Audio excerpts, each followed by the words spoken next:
Ladies and gentlemen, welcome back to Podcast Juice. You know what he's saying. Can't even say the Prince podcast anymore. That's so crazy. I'm so used to saying that. But you already know what it is. Let's just say it's Podcast Prince. How about that? Hopefully that catches the ear of who it needs to catch. But anyway, you already know what it is. It's Prince Podcast. I said it. Michael Dean. Today I am joined by a man I met out in Minneapolis this past, whenever the past celebration was. My mind escapes me. But I saw him in a couple different places. But I also really saw him. He was up on the Wheels of Steel, or I don't know if it's the Wheels of MP3 these days. But he was the DJ at an event I went to, and I want to say it was the Paisley Five and Dime event. That's it. Yep, meet and greet party. But anyway, I'm talking about Mr. Willie Adams. Sir, how are you?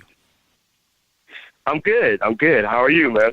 Man, I'm doing all right. Just another day and getting into some of this Prince as we do, and really wanted to shine a spotlight on what you are doing. Of course, I have to mention the Purple Playground. Am I saying it right? Yeah, Purple Playground, baby. Purple Playground, and what you guys got going on over there. Let me set up a little bit. So I saw some pictures on Facebook, I believe, or it could have been Twitter as well. And it was like, I think it was Dr. Fink or Bobby Z, and it was in the studio. And my first thought was, they're working on some new stuff. What's going on? Are they rehearsing? And then I seen a couple other people in the picture that I kind of know, and I was like, oh, okay, they got cats in there, you know what I'm saying, watching and being able to hang out. I was like, that's cool. And then I started to see there was these young kids was doing stuff, and I seen a video with you and some kids, like it was in a classroom, and it was doing like Housequake. And I was like, what is this? And I was like, this is so dope. So little did my ignorant ass didn't know at the time what was going on, but I do now, and this is a part of the Academy of Prince, and man, I really want to have you talk about this whole thing, man, and let people know because this is amazing. We always talk about Prince's legacy and getting his music out there to younger generation, and yeah, we all love it and we got all the stuff, but what about the kids, man? So this is a great thing that you have here, and I'm gonna run my mouth. Bear with me, ladies and gentlemen. Before I even let you talk, let me give a little bit of background on Mr. Adams, because this brother's accomplished, man, and we need good brothers like you, man. So I want to salute you. I'm having a good time. I want to salute you. So let me read a little bit here. So Willie Adams, and it's a brother. His name is Willie. You don't mean to, I ain't meant to be non-people of color called Willie. That's a very old school name, but I love it.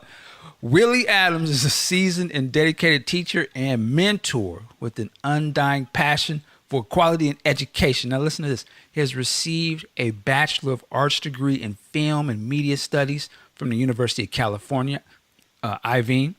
Irvine, excuse me. I didn't get a degree, so there you go. In 1996, that was in 1996, and his Master's of Arts in Multicultural Literature for Children and Young Adults from the University of San Francisco in 2008. He has taught history and humanities in public and private schools. He's funded and worked for a variety of social justice and art-based programs for underserved youth throughout the country and internationally. Woo. In addition to his work in education, Willie has been a diehard Prince fan since the age of 8 and a professional DJ since 13. What? We got to get into that.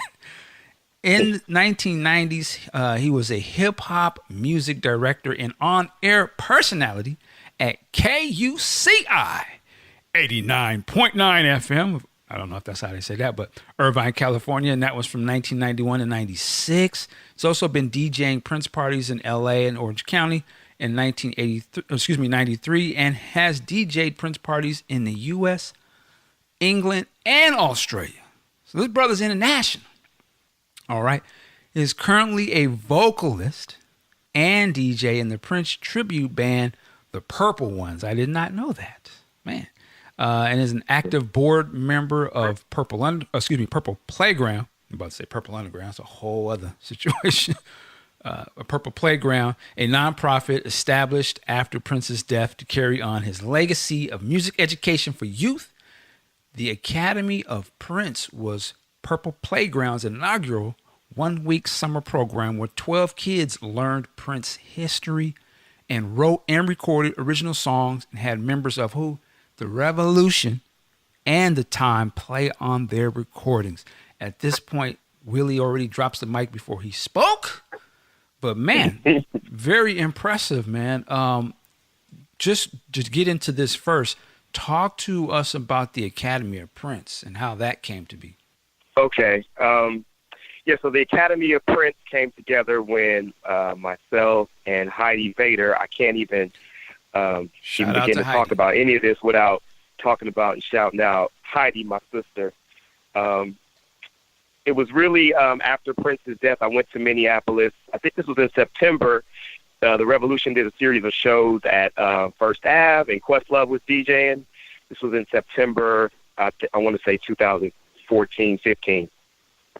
And met Heidi, and we were just chatting, and she wanted to start a nonprofit to basically just to raise funds to give to music programs. And I was like, wait, hold up. It's like, we should just start our own program. Like, and maybe that's just me being from the Bay. That's just kind of the Bay spirit, man. Okay, it's like, town business. You know, we you know what I mean? It goes back to, Too short and all till that. it takes out the truck. Yep. You know, we just make it happen. We don't really, like, if we want to do something, we just do it. So I just kind of brought that energy and spirit to Heidi and to the Purple Playground board, and they wanted to follow through with it. So it was a lot of work. Let me tell you, it wasn't easy to really launch this thing and to actually get to the point where you saw the videos. It was a lot of work. But again, it was really Heidi and myself and Karen on the board, really working really hard and making it happen. How did you guys? So I, for some reason in my mind, I'm thinking that you live in Minneapolis, but you live in the Bay Area, or where do you stay at? Yeah, I live in the Bay Area, man. Okay. Just right outside of Oakland. I'm a Bay Area native, born and raised. That's what's up. And in the Prince world, there's a huge Bay Area Minneapolis connection. Yes. You know what I mean? So, like, all of his idols, basically are from here: Santana, Sly Stone, Larry Graham. That's all Oakland, right? And he recorded his first album here. So there's a really strong kindred connection between Minneapolis and the Bay Area. So it was really a natural fit for me to partner with somebody like Heidi. You know what I mean? So okay. How did what was the process then of like getting the? Is it like a curriculum? I struggle to say some of these words. And then also, how did you guys, find or pick the young people to be a part of this? Let's do this. Yeah. So again, based on my background, I've done summer programs before for kids. So it was really sort of easy for me to do this because of my love for Prince, to just sort of take what I had already done and just filter it through that lens. So I created and wrote the curriculum. I really wanted the kids to have a background on not only Prince the person, but, the Minneapolis sound. So we brought in guest speakers and writers and historians from Minneapolis. John Bream came in, Andrea Flinson came in addition to, Bobby Z and Matt Fink and Jelly Bean, to just really tell the story of, the Minneapolis sound. That was super important to me, that we not just sort of glamorize Prince as this alien, but he actually came from something. And his life was very similar to theirs. He was a regular person, So I created the curriculum, to sort of do that. Wow. Okay.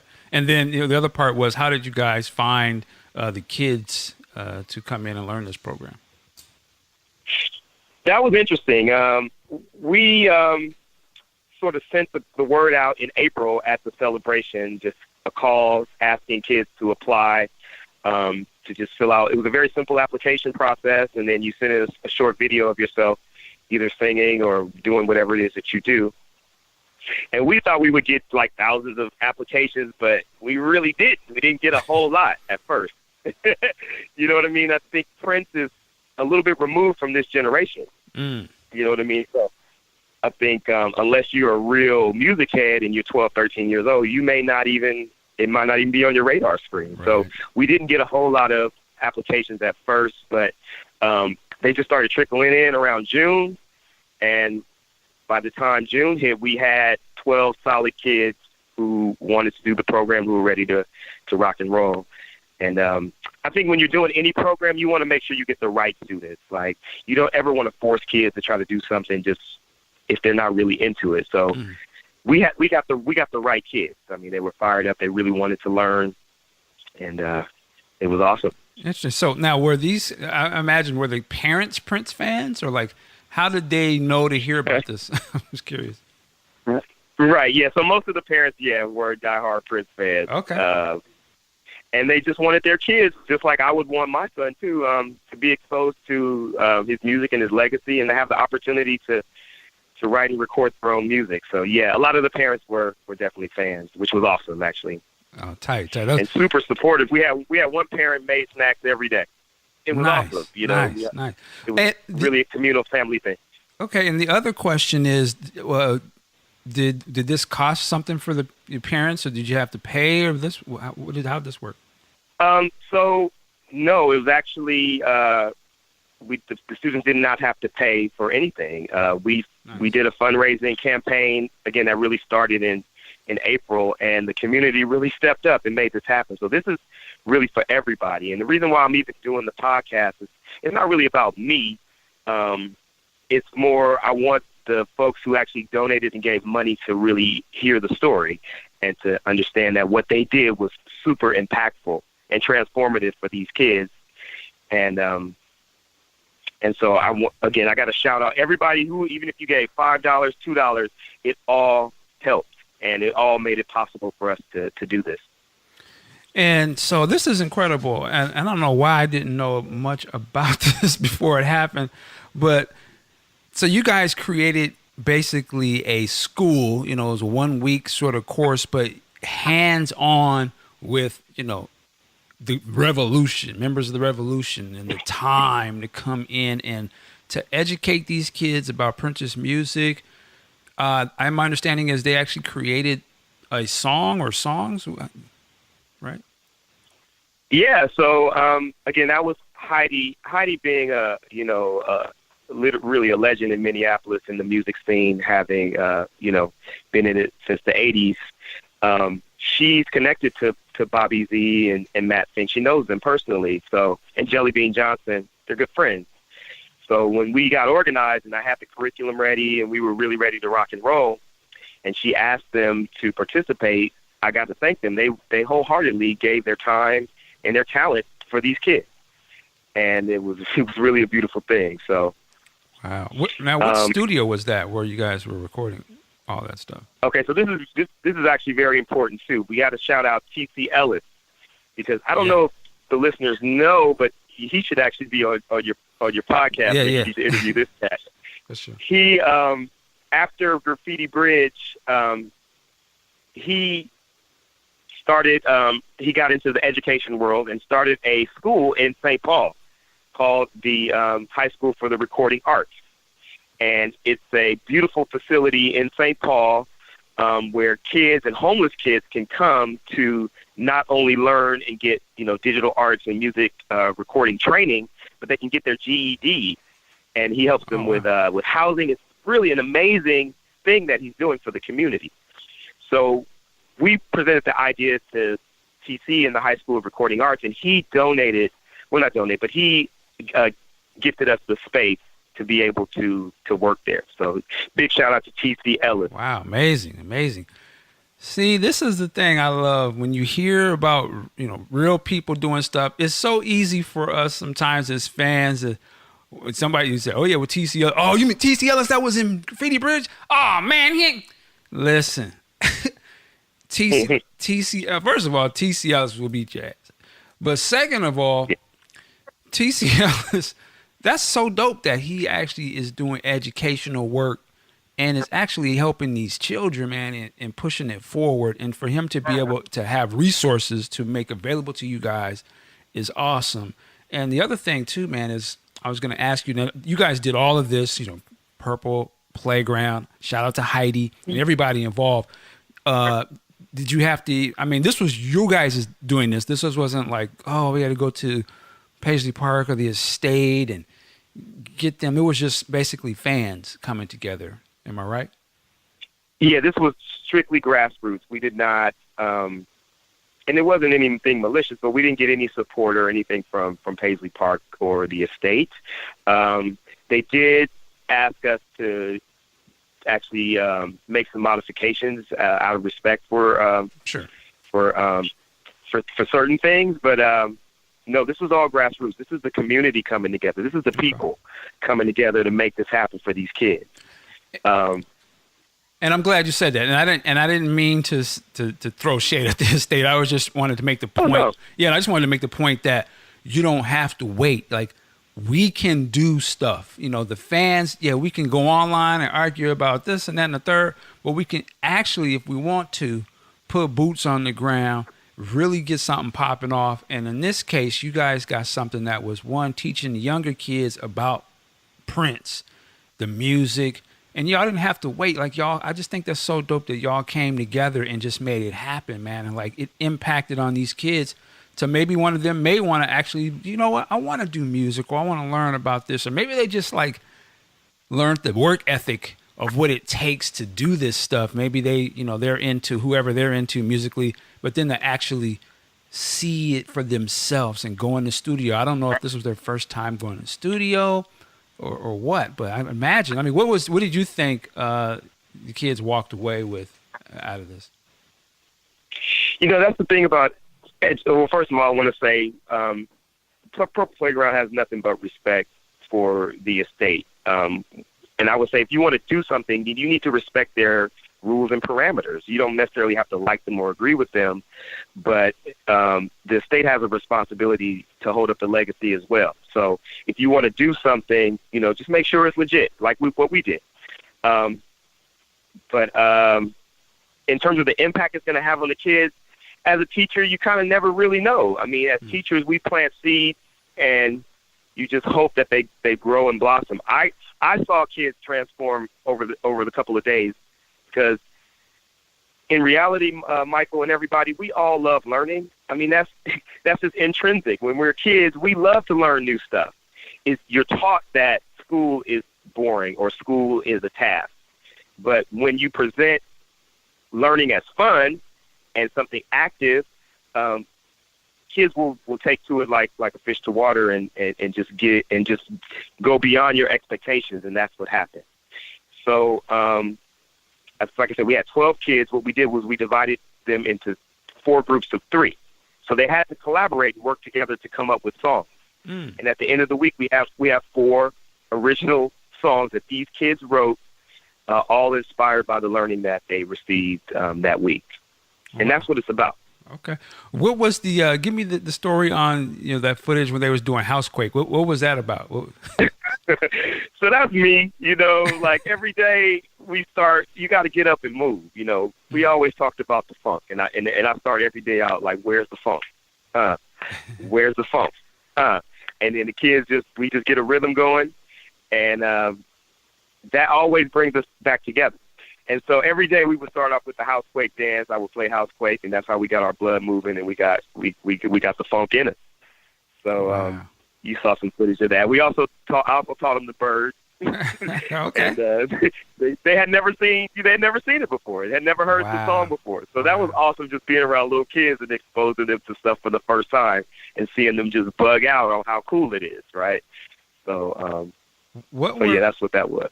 Did any of the kids, I'm just curious, did they ask any questions about Prince that you remember? What do you mean? Like any weird questions? Well, I mean, just like, if I was a kid, probably, when I was a kid and I first saw Prince, I was so shocked of like the visual of Prince, like it just was not, I had never seen anything like that before. And I don't know how that plays today, but did they ask like how many instruments did he play, or did they ask what happened to him, or you know what I mean, or just anything in general? Yeah, there were definitely questions like that. But again, the guest speakers, like we had John Bream come in, and he actually was the person who did the very first interview with Prince and followed his career, from the beginning, literally to the end. And he did a good job of humanizing Prince and saying, that, he was weird, but he was really ambitious and wanting to be successful. So, one of the questions that the kids asked was they were really interested in Under the Cherry Moon. And we only had 1 week, so we obviously couldn't get to everything. But they were like, he did a French movie, and it was black and white. And I was like, so the teacher and me wanted to just go into a whole lesson, but we didn't have time. So they were just fascinated that, just the diversity of his music and his career, and we just obviously couldn't cover everything in 1 week.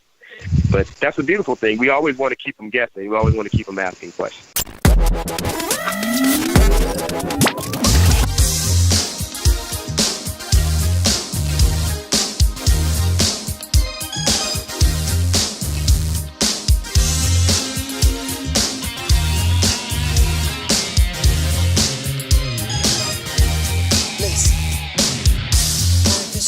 It changes every day. It's so easy for you to lose your way. Meditate, keep your self-control. Take a deep breath and focus on the goal. Just love yourself, live your life, keep yourself positive-minded. Keep grinding. All right, we're back. We have a little edit there. We got Big Sexy has joined us. Sir, how are you? I'm doing well. Had to do some honeydews around the house this morning, so I apologize. That sounds kind of funny there, but I'm going to let that go. Wanted to say hi to Mr. Adams, and I do definitely respect what you're doing, man. I respect your pedigree as well, man. I'm all about education, and this guy's doing the work. Yeah. Thank you. For sure. And just to shift a little bit, I mean, this is what I always love. Like, yes, DJ. You said you was a DJ since 13. I know that you got to be a hip hop head then.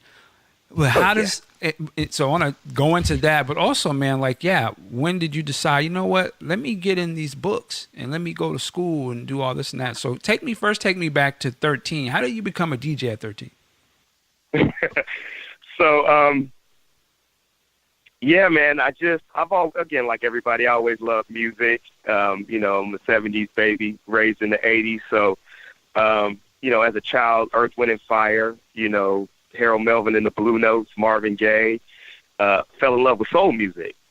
And so, that's just always been, just part of the musical DNA.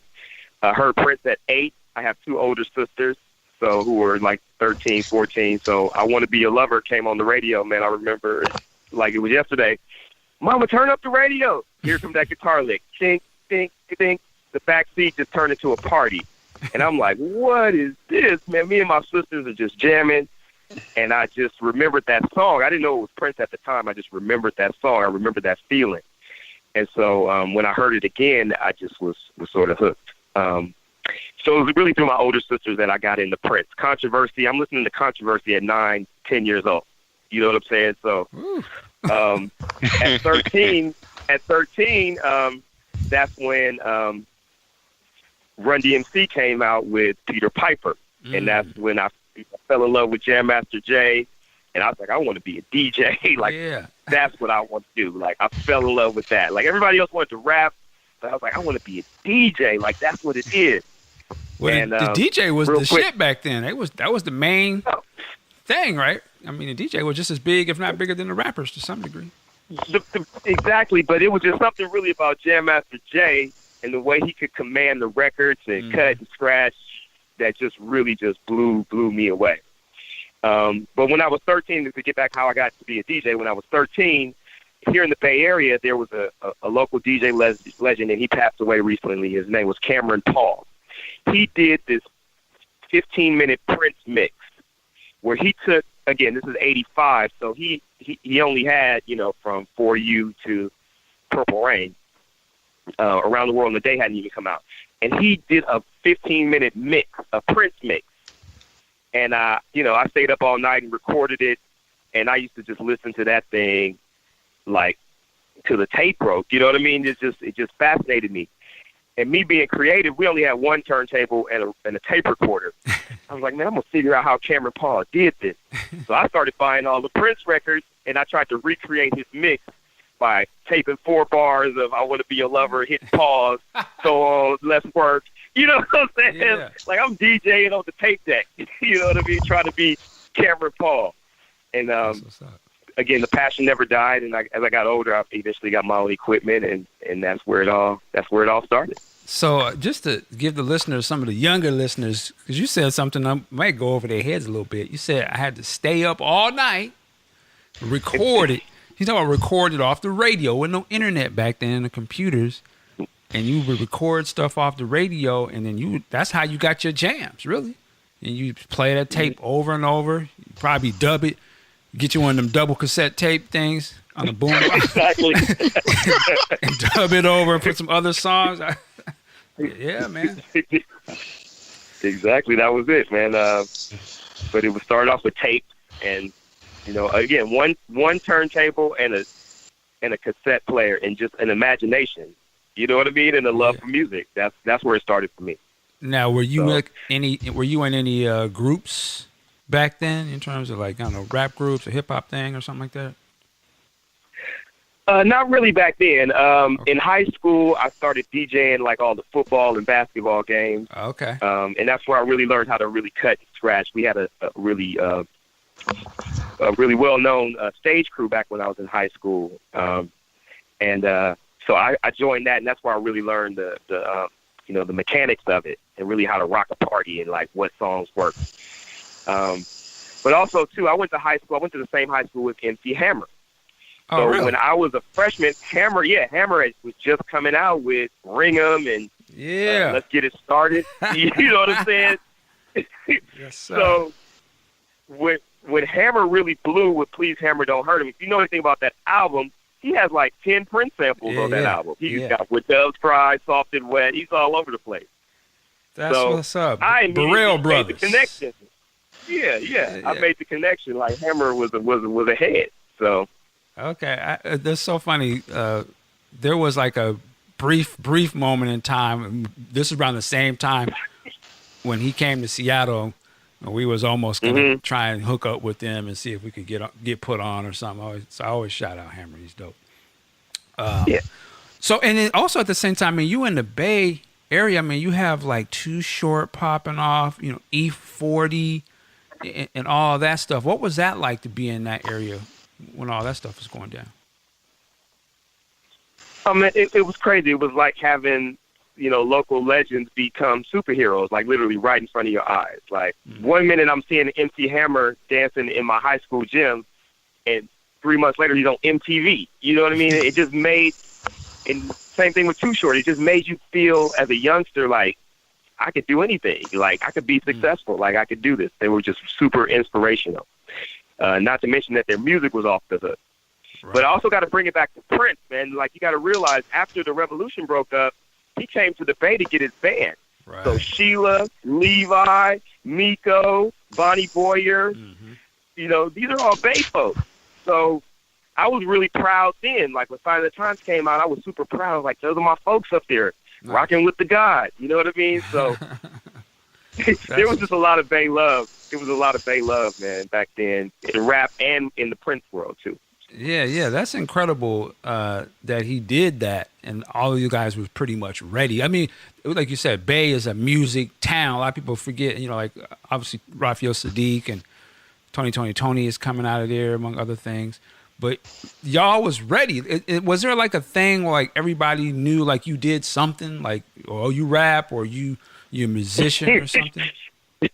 Yeah, it was like that, man. It's like you had to. Either you had to play basketball, rap, dance, DJ. You had to do something. You know what I mean? So I was a dancer for a long time, too. So I used to... Oh, really? Okay, so you didn't want to talk about... Oh, yeah.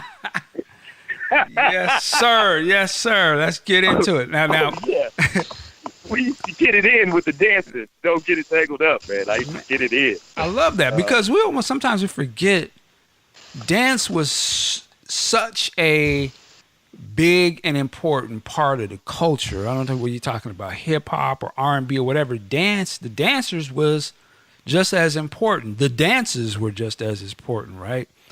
And I remember back then you didn't seem soft if you was dancing. Like if you wasn't dancing, something was wrong with you. Like, well, why come you ain't getting down, man? Like, so no, I respect. Exactly, man. Dance was huge, obviously. Again, to bring it back to P, I think P was off like a little bit because he brought the dancing into his show with, Tony M and the Game Boys in like 90, 91. But we had been doing them dances in 88, 89. You know what I'm saying? Right. So it took them a while. You know what I mean? So. Well, I think that might be the case of, again, Prince was always so ahead of things for a very long time. And I think he just kind of got to a point where he's like on that superstar and you somewhat removed from, I'm not saying the street, but you're just kind of removed from what's popping in the real clubs, instead of those the bougie clubs. So you probably exactly. Well, I'm just being, so you don't see a lot of them dances. You kind of see them late. You know what I'm saying? By the time we already, and you again remember the culture is moving 100 miles an hour. So there's the new dances and da.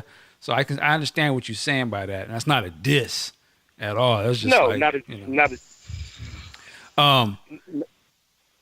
but in terms of this being in the Bay and all of this, like, what Prince concerts were you able to experience during this time?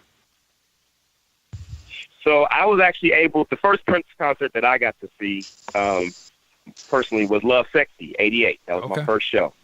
November 11th, 1988, Oakland Coliseum. That was my very, very first Prince show. And you got to realize that was Prince's sort of homecoming because prior to that, Prince hadn't performed in the Bay Area or even in the United States really since Purple Rain Tour. So that was a bit. He did the Parade Tour and Sign of the Times. That was all in Europe. We didn't see any of that. Right. So for him to come back in '88 and come back to Oakland, that was huge. So I got to experience that show.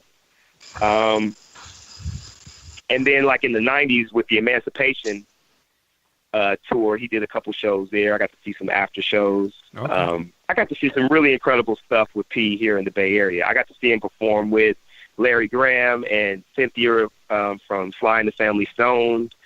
Man, just some really incredible stuff I've been able to experience because he loved the Bay so much that that he would always come here and play. Okay. Also, too, go ahead, sorry. No, I was gonna say when I was in Irvine, I gotta let folks know this because they don't know this about the history. In the '90s, Prince owned Glam Slam. He had a bunch of them all over the country, but he had one in L.A.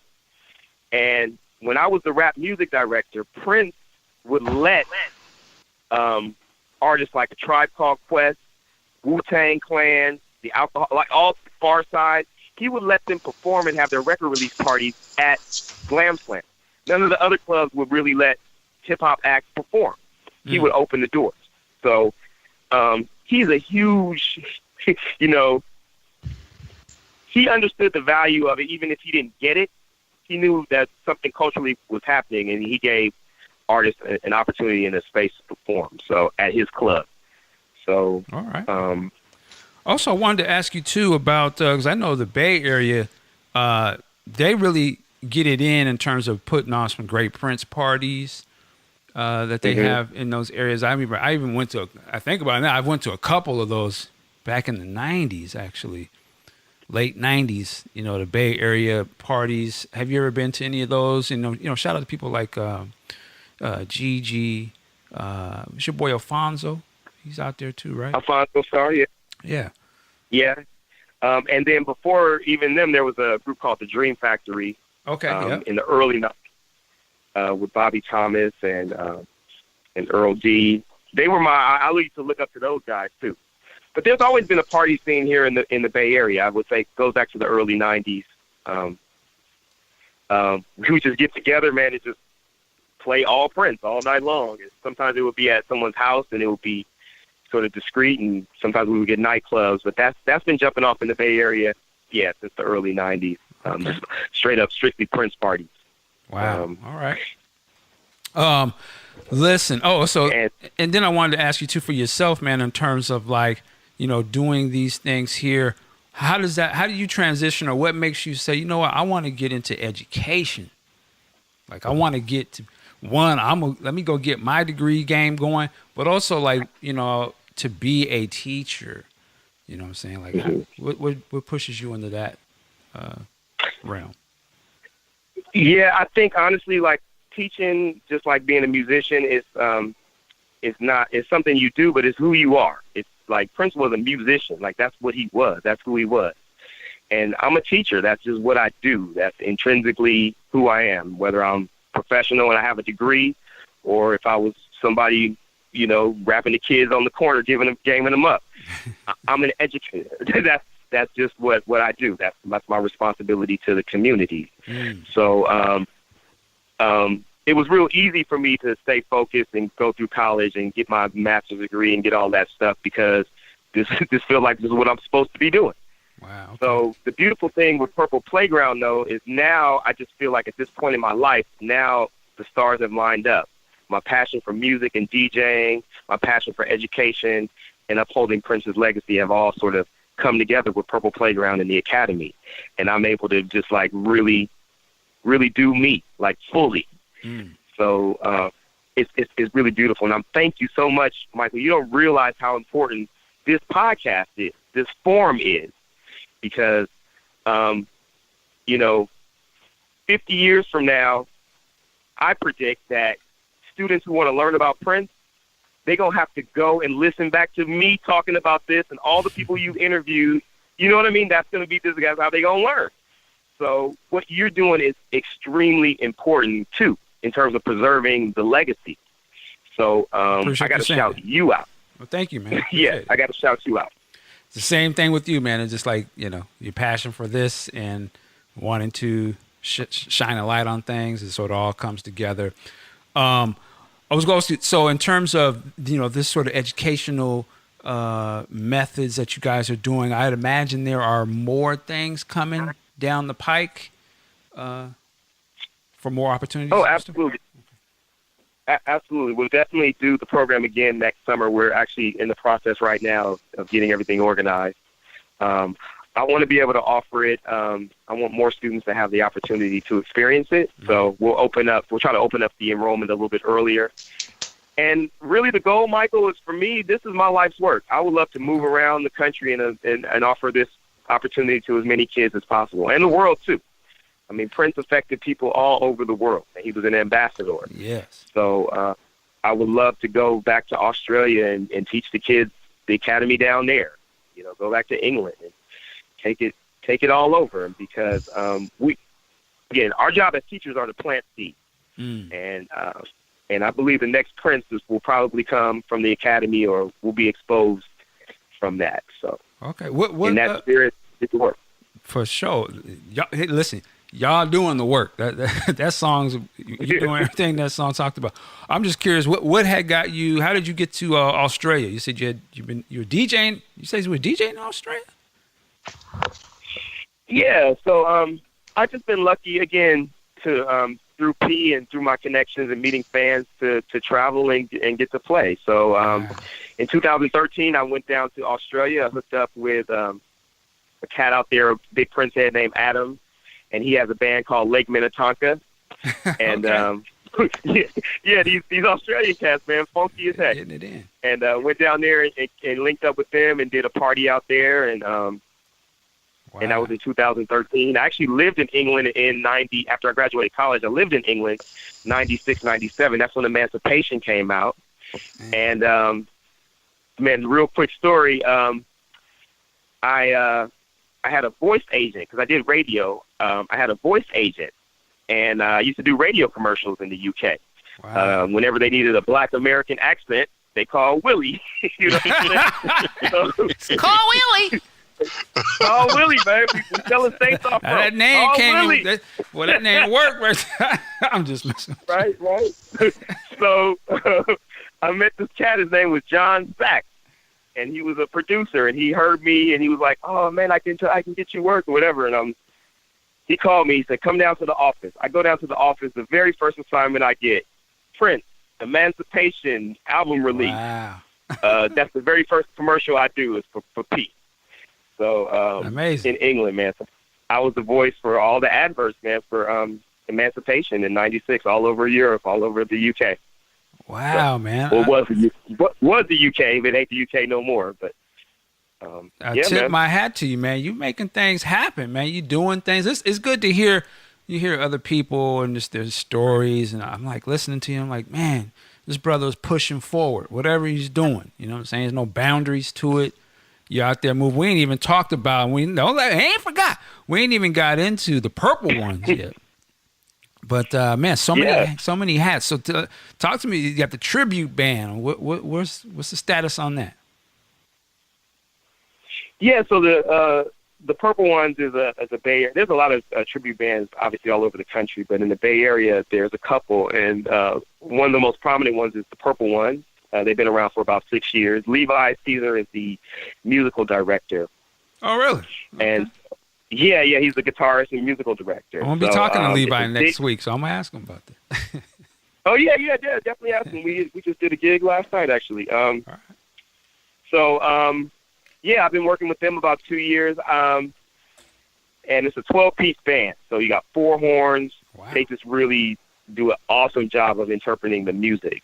And so there are usually 2 or 3 vocalists. So I rotate amongst the vocalists. Myself, Pam Fields, and Derek Clark is now singing with the group. And I also DJ with the group, too. So I'll, do warm-up sets or do scratching and background vocals during the the performances, and just getting down that way. Again, I just love music and I love to honor Pete. So you know what I mean.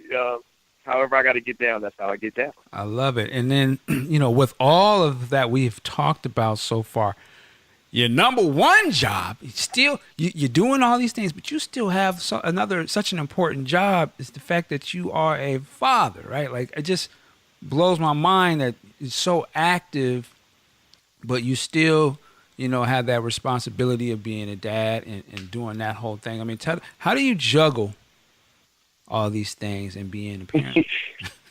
Right. You just do the best you can, man. Again, I learned from my hero, man, from Pete. If you are focused and if you're passionate about what you do, you'll find the energy. You'll find the way to make it happen. Or you'll find excuses not to. Wow. And so whenever I get frustrated or think I can't do it, or I just dream big and I just try to follow my dreams just like him. So P is my idol, man. He was the God. He was the ancestor. So now he's the ancestor. So whenever I feel like I can't accomplish something, I can look back at his career and I find inspiration. And you just do the best you can with what you can do. So right now my focus is really Purple Playground, the Academy of Prince. I really want to grow that. There are some great DJs and vocalists who can carry on the legacy in that manner. But as an educator, I have to use my expertise, and we got to use our gift to uphold the legacy in the best way. So my focus now is continuing to work with Heidi. We're going to grow Purple Playground. We're going to grow the Academy of Prince. You're going to be hearing a lot about it in the coming years. Like that's going to be in my goal, my dream is for Purple Playground and the Academy of Prince to be the premier spot where kids learn about our man. I love it, man. Shout out to Heidi, real good people. A chance to meet her last year. Real cool, man. Real cool, down to earth. Awesome, man. You left us with some good stuff. Now I want to change things up a little bit as we've been recording this past couple of days. There's been some new stuff that then hit the purple streets out here, and what I'm talking about is I want to say up to 23 Prince albums that were a little hard to find, But now, through the deal with Sony Legacy, these albums are available on pretty much all of the streaming platforms. And then they also released a compilation that they call Anthology that sort of pulls songs from all of these releases. So I wanted to get you and Big Sexy, I wanted to get you guys' thoughts on this, these new releases out there. And I want to start with our guest, Mr. Adams. What do you think about the release of these new albums? Man, I want to hear Big Sexy, man. I feel like I've been talking a lot, but I want to hear what Big Sexy had to say. But I think it's a great thing, honestly. Again, there are some fans who are like, if you just became a fan after 421, I think that's fine. Like, if you don't know that music, then here's an opportunity for you to really dive deep into the legacy and really understand the depth of this man's music. Like, so I think it's a beautiful thing that these songs have been released. And it's so much music, it's going to take you a while to digest it. Mm-hmm. So I hope people don't see it and get overwhelmed. That's my only thing, is like, you get overwhelmed and you just stick with the same 10 songs that you like over and over again. I hope people really understand that this is an opportunity for you to really see why the cat was so amazing. So I definitely think the release of the Anthology is awesome, especially albums like the NEWS album, the jazz album that is incredible. But again, when it came out, nobody was really checking for that. Nobody was really feeling that.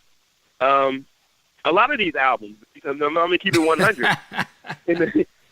in the 90s, man, you got cats now. I remember when the Gold Experience came out, cats was hating that now are praising it. You know what I mean? Or you talk about the song now, right? You know what I mean?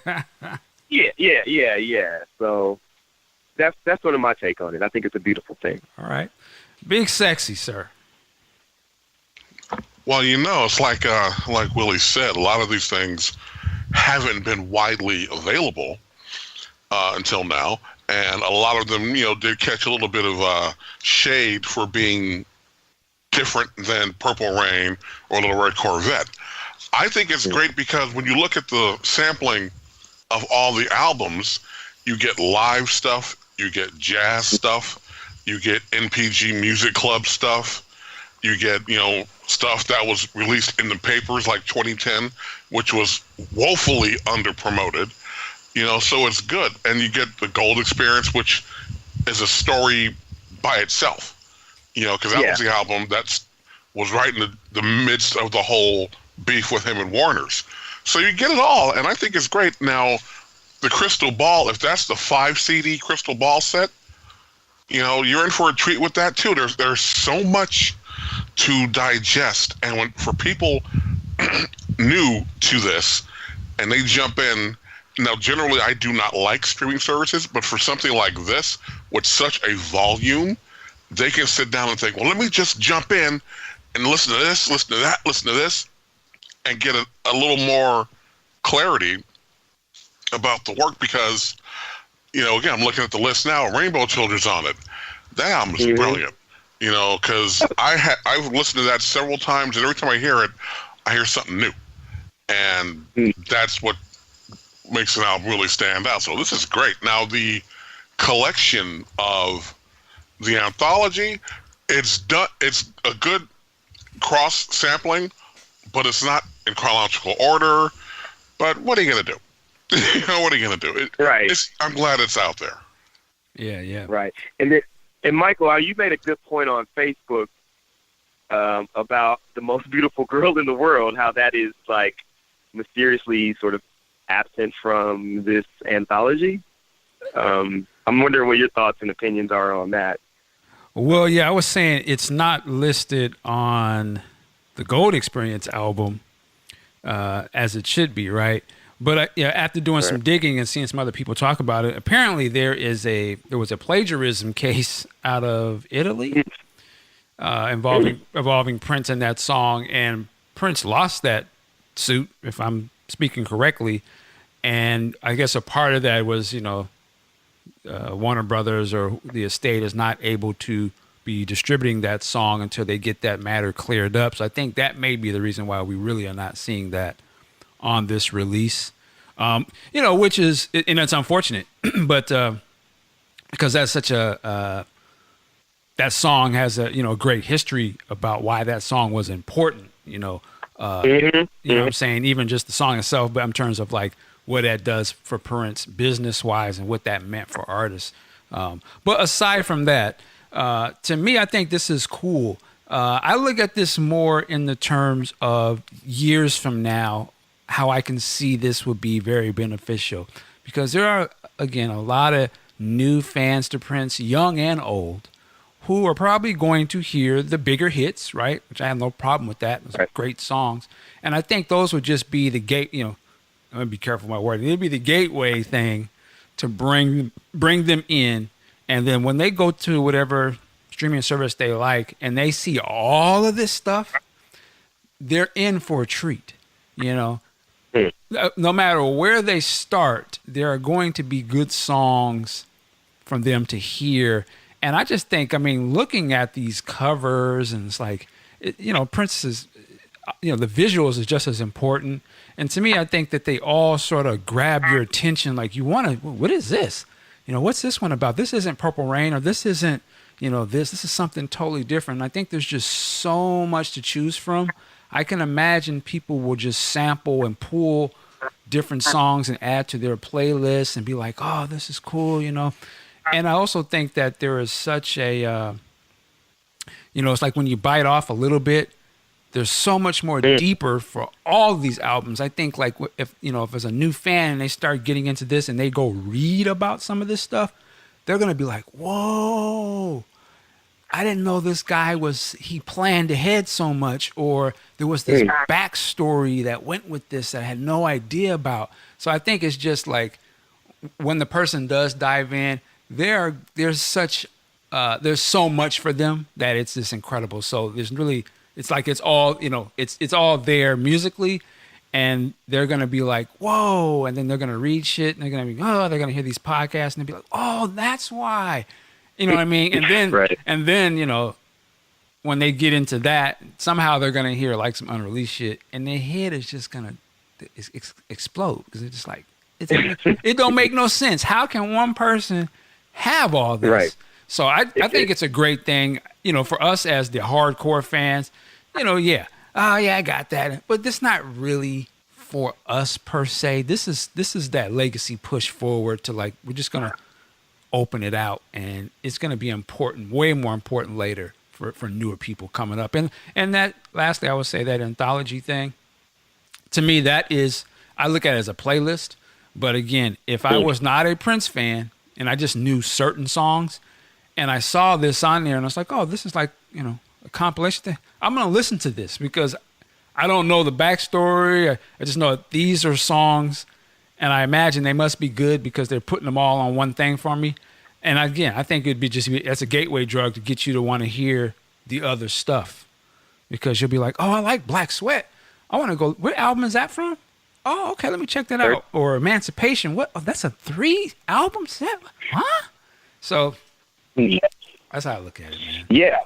Yeah, and also, too, from an educational standpoint, it's awesome now. I think about my students. Now they can dive deep into this music, too. It's because really the kids are the ones that really have the time to really analyze it and get deep into it. So I'm thankful for my students now. And also as teachers, we have to teach. I'm realizing, too, a Purple Playground is obviously for the kids, but there are a lot of adults who want knowledge and education around Prince and his legacy and the importance of the music. So I want to start offering courses to adults eventually as well, and getting us together to talk and to intellectualize about, the impact of this work. So to me, it's a beautiful thing all the way around. Yeah, and I saw somebody else say this. I can't remember who. I'm sorry if I don't remember who said. I know they're going to tell me, but they were saying it'd be a good idea to, I think, do like a compilation that sort of had a theme around a certain style, maybe. So it's like, these would be R&B, or these could be, the jazz stuff, or, to really show like, that each albums stand on their own, but then to be able to show like, yo, this is Prince, all his like, you know what I'm saying, slow songs, like, and you really can, I think that would help people really see like, yo, this dude was serious. Like he had all these styles and he would, you know, he freaked all of them. He did them his way. You know what I'm saying? I would argue you could probably say, here's like his almost gospel-y, you know, spiritual type joints. And here's, you know, the new wave funked out, you know what I mean? Just, so I could be the next, I could see them doing sort of things like that to sort of spotlight the different styles. And then you would just get tastes of that style. And okay, go dive back into the album, you know, and you get the full scope of it. But yeah, this is good stuff, man. You know, I don't even get into the conversation of, well, Prince, he didn't want it on. Well, we already know that. We know that, Right. you know, but we at right now, and they have to do what they got to do. You know, they got to do what they got to do. And I think, honestly, Prince didn't make the music because he didn't want you to hear it. You know, Right. He just wanted it to be right. He wanted the business to be right. there you go. You know what I mean? And they wasn't doing the business right. So I don't think Prince was like, don't listen to my music.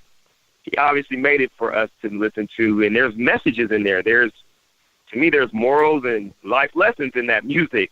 More so than that it sounds good and it makes you feel good. It stimulates thought. It gives us something to think about. It gives us ideas to ponder and ways to sort of look at the world. So it's way more important than just being entertaining and fun. Right. So it's deep.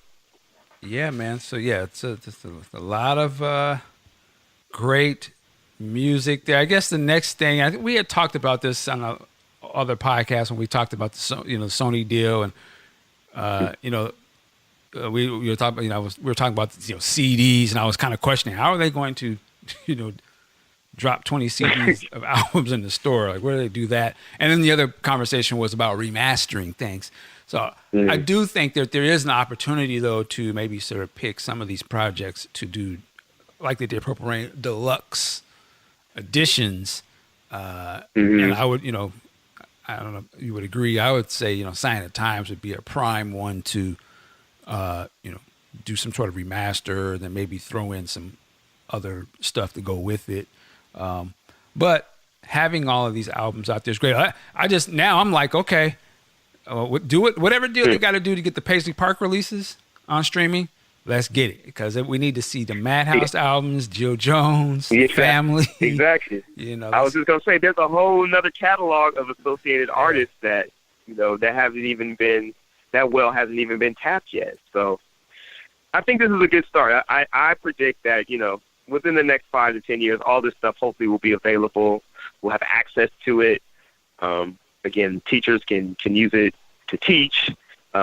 Fans to use it to learn and to grow their knowledge. And again, there's just some bad jams on there, man. You were talking about the Rainbow Children, Big Sexy. One of the showstoppers at the parties in the Bay Area is 1 + 1 + 1 is 3. You play that out here, man, the crowd loses it. And that's from Rainbow Children, and a lot of if you're a mainstream fan, that song you might have missed that. Now you have an opportunity to hear it. Beautiful. Yeah, the Rainbow. We're gonna have another podcast. This is gonna be the Rainbow Children debate show, because I'm ready. I'm ready for all the smoke. Anybody got a problem with that album? Because that album is banging. Like I love everything about it. I love the voice. What he's talking about. I'm with it. I like that to me. And I can understand why people was like, oh, Joe, what is it?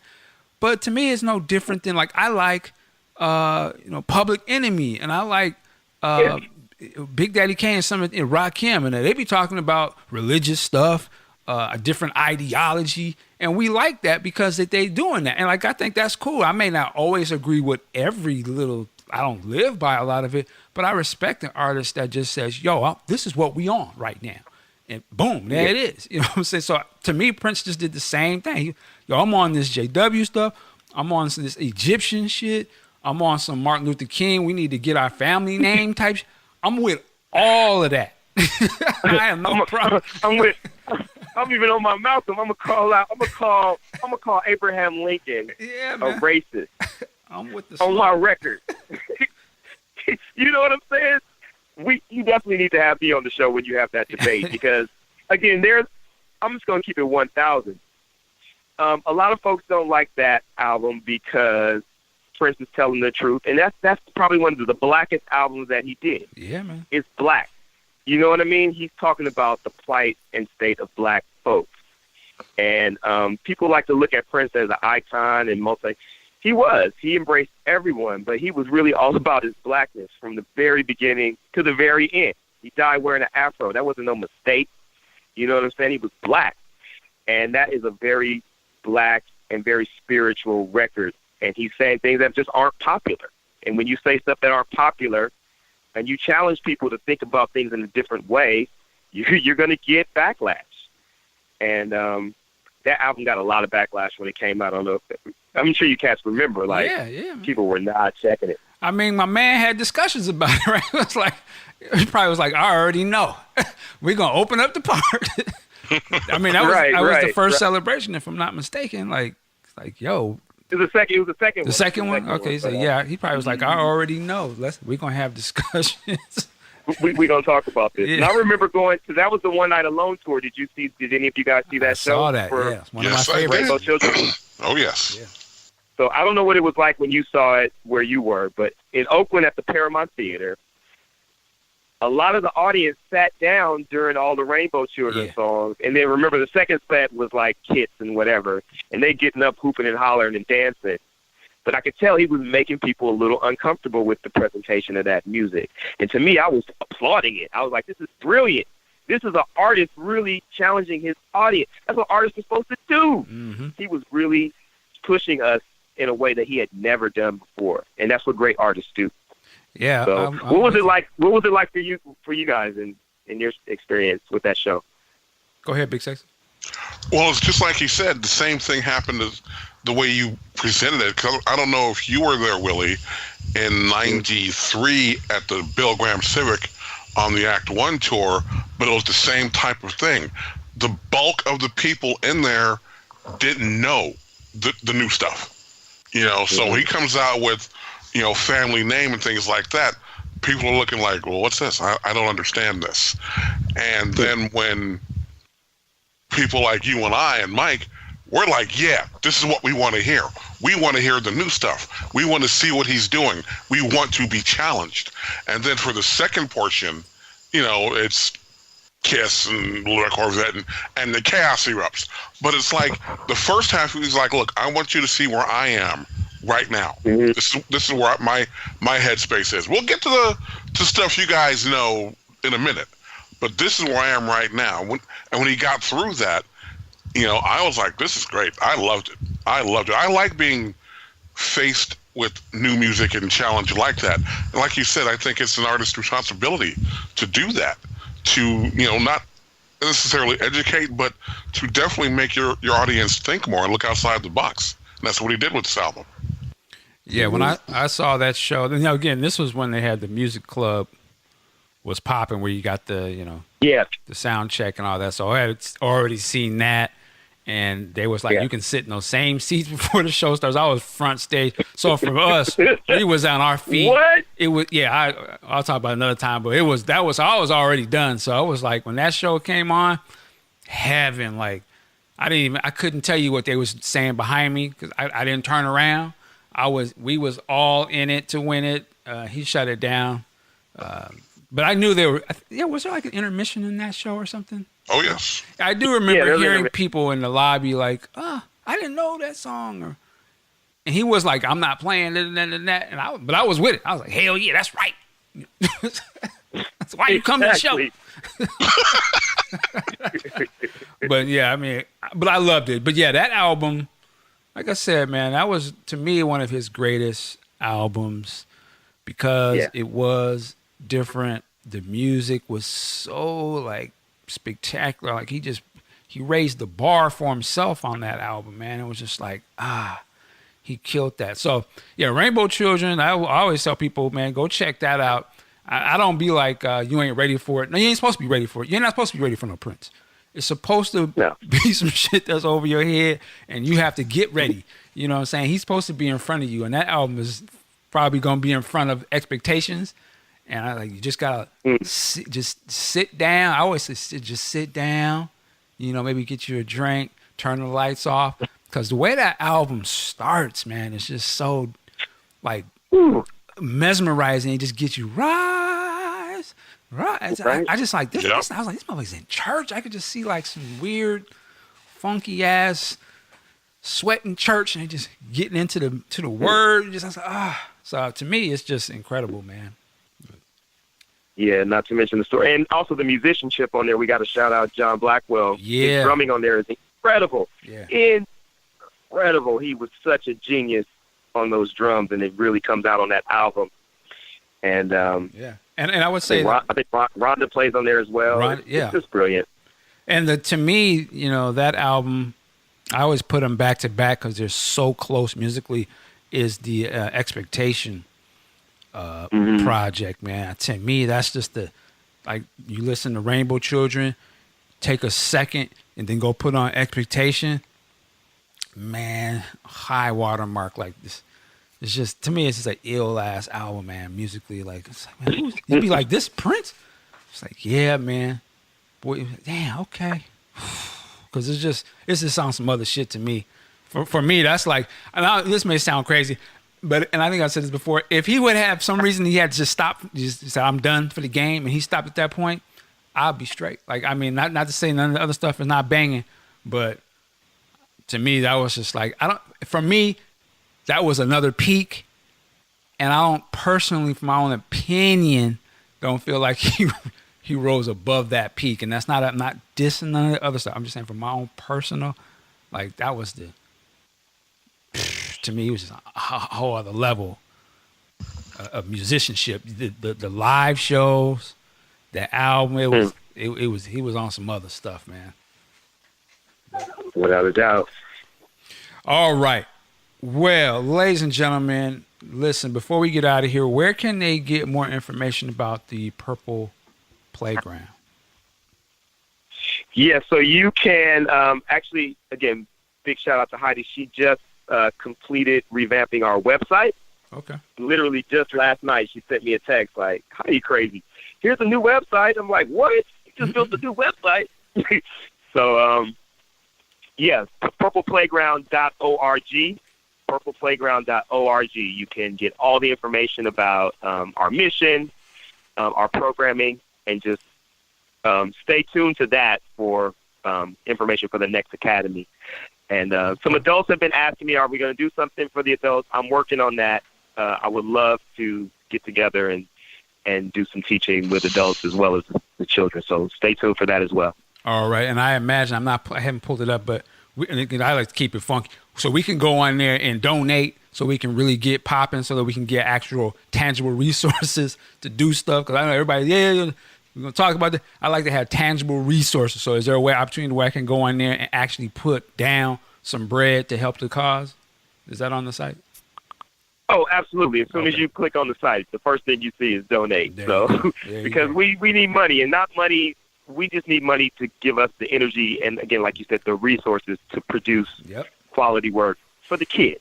That's what it's about. You don't get in. I don't know no teacher that got rich being a teacher. You know, I'm like, I'm a poor righteous teacher. Okay. You know what I mean? I'm a poor righteous teacher, y'all. So support us so that I can provide quality programming for the kids, and I can, again, use what God has given me to uphold the legacy. And again, Michael Dean, thank you so much, man, for having this platform. You don't even realize, my brother, like I said, I do. College students, we're going to be listening to, they're going to be having to listen to this for homework in 50 years. Watch. Let me get one of these college professors' checks. Shit. Exactly. But no, it's all for the love, man.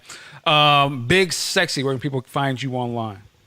Oh, man, as usual, I'm over running around in Twitter under WSE Mark on Instagram. Oh, yes, I'm on Instagram under WSE Mark as well, and Facebook under Mark Wiggins.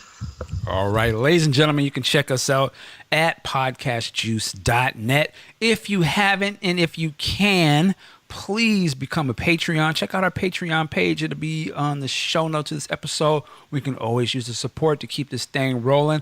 My name is Michael Dean. Yo, work it like a job. We'll see you next time. Peace.